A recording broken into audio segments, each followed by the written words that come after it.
Seneta Kaunti ya Kitui Enoch Kiio Wambua Niwakulya Nzama ya Mbunge ya Senate ya Kuthuima Uthukumi wa Silikali cia Kaunti Nthini wa Ungamii wa Inandu Mwanya Kwita Muvia wa Uiiti wa sha Muvia wa Uiiti na wa sha Nikenda Maelesye Undu Mevangite Kuiva Silingi milioni mana ana na miongo thano ila Sivitali cia Kaunti ya Kitui Itaite Muvia wa sha Ngavana wa Kaunti na ya Kitui Dr. Julius Malombe ainena na Nzama asekana Kuselew'a kwa ndevi ila Sivitali aleta ukwata kuma kwa Muvia wa sha ni kuonzete Uthukumi muno Nthini wa Masivitalini ma Kaunti ya Kitui mwaka mweo.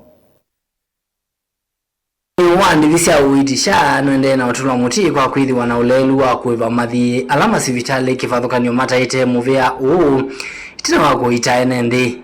Seneta wa Kaunti ya Kitui Enoch Kiio Wambua ikulya Nzama ya Mbunge ya Senate maundoni mako kunikila utumiwa ilovia cia mwene Nthi Nthini wa Inandu mwana kuthocha utongoi wa shambe wa Nzama ino kuelesya niki gitumi Muvia wemete Kuiva Masivitalini kuma Kaunti ya Kitui wa Silingi milioni mana ana na miongo nyanya.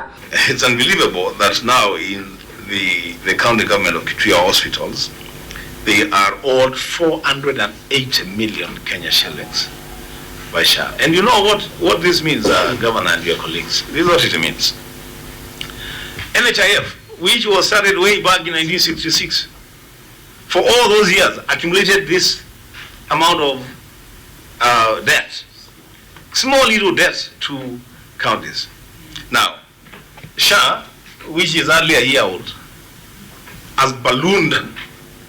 SHA should be coming here to tell us when are we going to give this money to the county government of Kitui for them to be able to balance their financials. Mwene kivila wa Nzama ino ya Senate Godfrey Ososi iweta kana Nzama ino ni kuthocha eni yandaki vathukani Muvia ni wa Uiiti kieleloni cha kumanani cha ukitumi sha itevite ilovia ithi.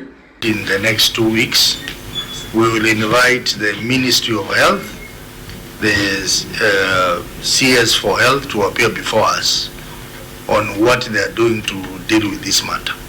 So there is no point them saying they can't pay. They need to pay, and we need to compel them to pay. Kabindani kwa visa munene wa sha mwandu masemwangangi ni Maelesye kana sha itaito mbewa Silingi bilioni 303 ni Masivitalini kivathukanio na vala wa kumilone vinda yumu kuelesya niki gitumi sha itakea kuivia alama atambuka nthisi ansa kukwata Uiiti. I have one case of a loved one, a relative who has traveled to India, and the hospitals in India are saying that they cannot honor the SHA or SHIF claims because they have heavy pending bills on NHIF.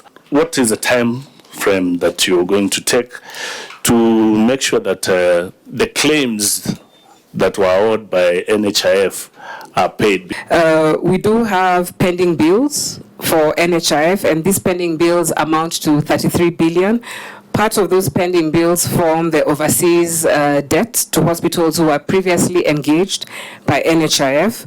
What we are doing about it is that we've started the verification of pending bills.